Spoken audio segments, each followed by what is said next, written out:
We think it's important to mention that this album includes stories about people's experiences, including suicide, racism, sexual assault, addiction, and violence.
About getting past anger and the transcendence of what grief and pain transmute into when you just keep going.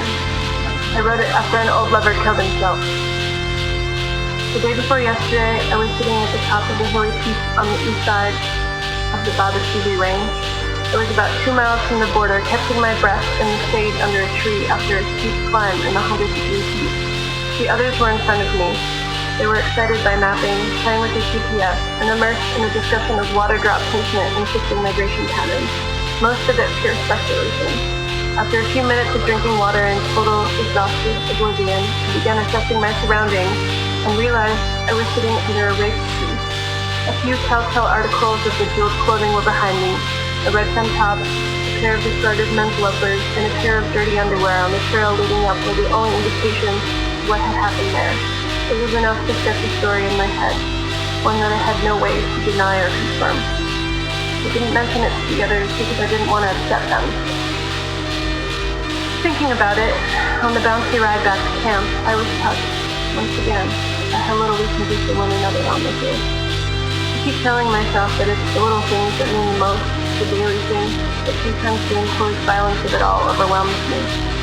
I went away alone, by myself that night, smoking a cigarette, looking at the stars, away from the fire. I thought about what it feels like, that kind of violence, the loss of bodily control, how those feelings of impotence revisit you. I thought about being raped, and that how afterwards, mostly what I felt, most of the pain, rage, and anger subsided, was relief.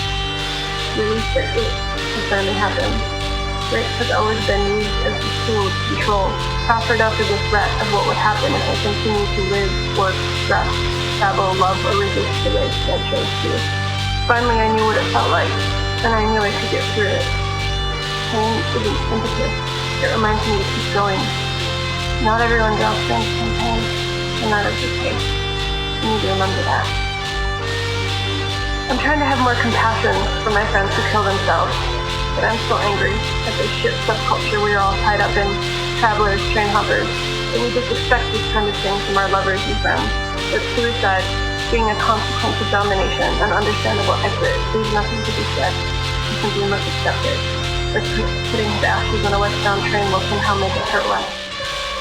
I have begun forgiving my friends who kill themselves, but I am still struggling to make my peace with how much we all normalize that amount of pain, alienation, and self-destruction.